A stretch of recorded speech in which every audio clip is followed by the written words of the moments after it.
రేపు హైదరాబాద్ నుంచి తిరుపతి బయలుదేరి మా రాష్ట్ర పార్టీ అధ్యక్షుడు జగన్మోహన్ రెడ్డి గారు చిత్తూరు జిల్లాకు సంబంధించిన సమర సంగ్రామ కార్యక్రమాన్ని రేపటి నుంచి ప్రారంభిస్తున్నాం.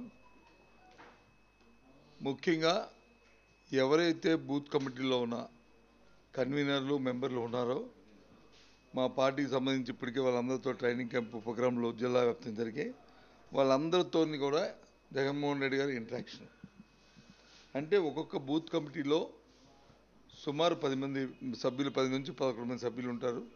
ఈ 10-11 మంది సభ్యులతో అంటే ఒక్కొక్క నియోజకవర్గానికి సుమారు 240 బూత్లు యావరేజ్ ఉంటాయి. అంటే 2500 మంది మెంబర్స్ ఉంటారు. ఆ జిల్లాల్లో ఉన్న ఎన్ని శాసనసభ్యులు ఉన్నా అందరూ కలిసి అందరితోని 1 గంట నుంచి మధ్యాహ్నం 1 గంట నుంచి 3 గంటల వరకు 4 గంటల వరకు కూడా వీరితోని ఇంటరాక్షను బహిరంగ ఒక వాళ్ళతో సభ జరపడం జరుగుతుంది. ముఖ్య ఉద్దేశం పార్టీ తాలూకా ముఖ్య ధ్యేయం వాళ్ళందరినీ రేపు జరగబోయే ఎన్నికలకు సమాయత్తం చేయడం. ఏదైతే తెలుగుదేశం పార్టీ చేస్తున్న అకృత్యాలు ఉన్నాయో, వారు చేస్తున్న ఏవైతే చట్ట వ్యతిరేకమైన కార్యక్రమాలు ఉన్నాయో, వాటర్ లిస్టు తొలగింపులు, లేకపోతే వాళ్ళు చేస్తూ తొలగింపులతో పాటు వాటర్ లిస్టు తొలగింపులతో పాటు డబ్బులు వాటిని చేర్చడము, అలాగే డబ్బు పంపిణీ చేయడము, అక్రమంగా ఓట్లు వేసుకోవడానికి మద్యం పంపిణీ చేయడము, తద్వారా ఓట్లను బలోపేతం చేసుకోవడం చేస్తున్న కార్యక్రమాలు వాటిని అన్నిటికీ అడ్డుకట్టేసి వీరిని సమాయత్తం చేసి వీరి ద్వారా రేపు ఎన్నికల్లో మరి వెళ్ళాలనేది ముఖ్య ఉద్దేశం. ఆ సభ దానికి సమర సంగ్రామం అని మనం నామకరణం చేస్తాం.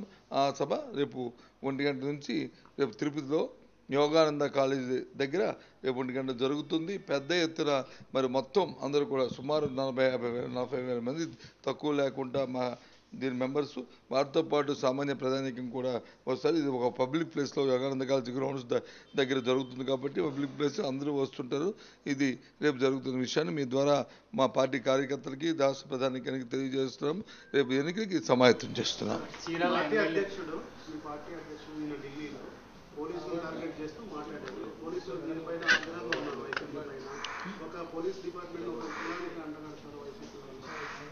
పోలీసులు టార్గెట్ చేస్తూ మాట్లాడిన విషయం కాదు. మీరు మరి ఏ రకంగా అర్థం చేసుకున్నారో లేకపోతే ఏ రకంగా ప్రజలకి కమ్యూనికేట్ చేస్తారో అర్థం అవ్వలేదు. వ్యవస్థ వచ్చి చాలా పటిష్టమైన వ్యవస్థ ఆంధ్రప్రదేశ్ పోలీసు వ్యవస్థ. చంద్రబాబు నాయుడు గారు తాలూకా పరిపాలన వ్యవస్థ వచ్చి పూర్తిగా భ్రష్టు పట్టిపోయింది. వ్యవస్థ తాలూకా ఔన్నత్యాన్ని కోల్పోతున్న నేపథ్యం అయింది.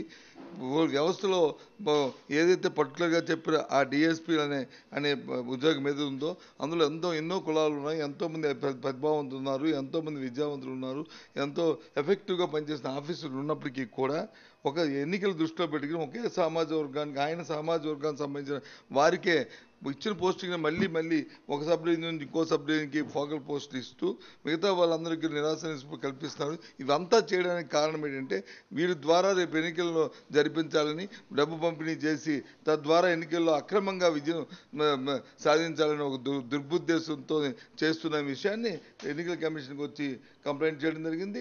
అదే విషయాన్ని ప్రెస్కి కూడా చెప్పడం జరిగింది. ఇది వాస్తవం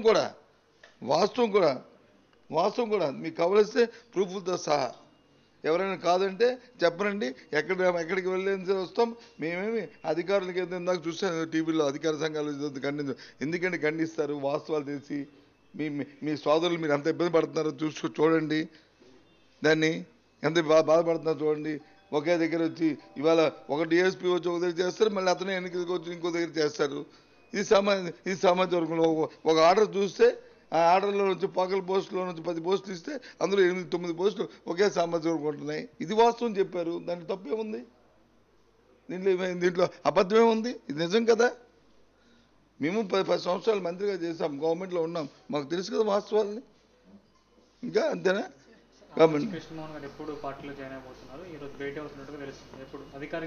మీరు అంటున్నారు అధికారంగా జాయిన్ అయింది తెలుస్తే కదా. ఈ మధ్యకాలంలో దగ్గుబాటి వెంకటేశ్వర గారు పెద్దలు వాళ్ళ కుమార్తె వచ్చారు, మీ అందరూ పిలిచే చెప్పారు. ఇది కూడా జరిగితే పిలిచే చెప్తారు మీకు.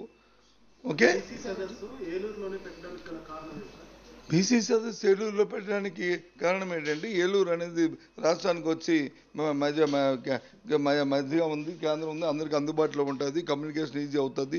దాంతోపాటు పశ్చిమ గోదావరి, తూర్పు గోదావరి, కృష్ణా జిల్లాలో బలహీన వర్గాలు, ఆ 2 జిల్లాలు, తూర్పు పశ్చిమ గోదావరి జిల్లాలో బలహీన వర్గాలు ఎక్కువ శాతం ఉన్నారు. వాళ్ళు ఒక స్థైర్యం కల్పించడానికి ఈ ఆ కమ్యూనికేషన్ ద్వారా అందరికీ కూడా ఈజీగా ట్రాన్స్పోర్ట్ కానీ రావడానికి కానీ వీలు పడుతుందనే ఉద్దేశంతో ఏలూరులో పెట్టడం జరిగింది. ఆ బీసీ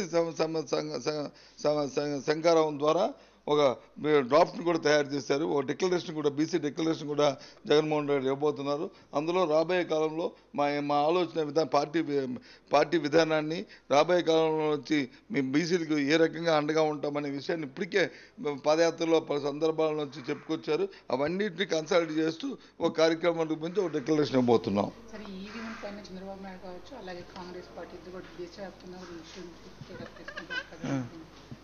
మిమ్మల్ని ఈవీఎంస్ మీద టేకప్ చేయొచ్చు, అందులో ఇంకెవరైనా మాట్లాడచ్చు. కానీ ఎన్నికల్లో వచ్చిన ఎన్నికల్లో అదే ఈవీఎంలతో గెలిచాడు కదా చంద్రబాబు నాయుడు. మరి ఇవాళ చూడండి, దాంట్లో ఏమైనా లోపాలు ఉంటే లేదు తప్పులు ఉంటే దాని మీద సరిదిద్దమని చెప్పిన అంటే ఏంటి? గత ఎన్నికల్లో 2014లో భారతీయ జనతా పార్టీతో తెలుగుదేశం పార్టీ చంద్రబాబు నాయుడు కుమ్మక్కై ఆ 2 పార్టీలు కలిసి ఇప్పుడు చంద్రబాబు నాయుడు చెప్తున్న లెక్క ప్రకారం మొన్న ఎన్నికల్లో వచ్చి ట్యాంపరింగ్ చేసి ఎన్నికల్లో విజయం సాధించారనేది తేటతెల్లం అవుతుంది. దీని మీద చంద్రబాబు నాయుడు వివరణ ఇవ్వాలి.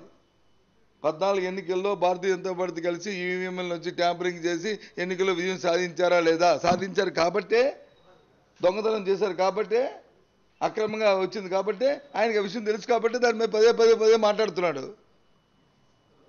లేకపోతే ఏ రకంగా వస్తుంది? దానికి ఏమైనా సమాధానం చెప్తాం మనం? అందులో ఏమైనా సమాధానం ఉంది? ప్రజాస్వామ్య వ్యవస్థల మీద మనం వచ్చి నమ్మకాలు ఉంచుకోవాలి. దాని మీద ఉన్నది లోపాలంటే లోపాలు సరిదిద్దమని చెప్పాలి తప్ప చెయ్యి కురుపుచ్చిందని చెయ్యిని తగ్గొట్టేస్తామంటే అది కరెక్ట్ కాదు కదా. మరి 2004లో ఎందుకు ఒప్పుకున్నావు? ఏ రకంగా చంద్రంటే భారతీయ జనతా పార్టీ మీరు కలిసి ఈవీఎంలు ట్యాంపరింగ్ చేసి తెలుగుదేశం పార్టీ 2014లో గెలిచింది. ఇది వాస్తవం. ఇది చెప్పగా చంద్రబాబు నాయుడు చెప్పిన మాట ఇది. ఓకే, హలో, మిమ్మల్నే యోయో టీవీ యాప్ డౌన్లోడ్ చేసుకున్నారా? ఇంకా లేదా? మీ యాప్ స్టోర్కి వెళ్ళి వెంటనే డౌన్లోడ్ చేసుకోండి.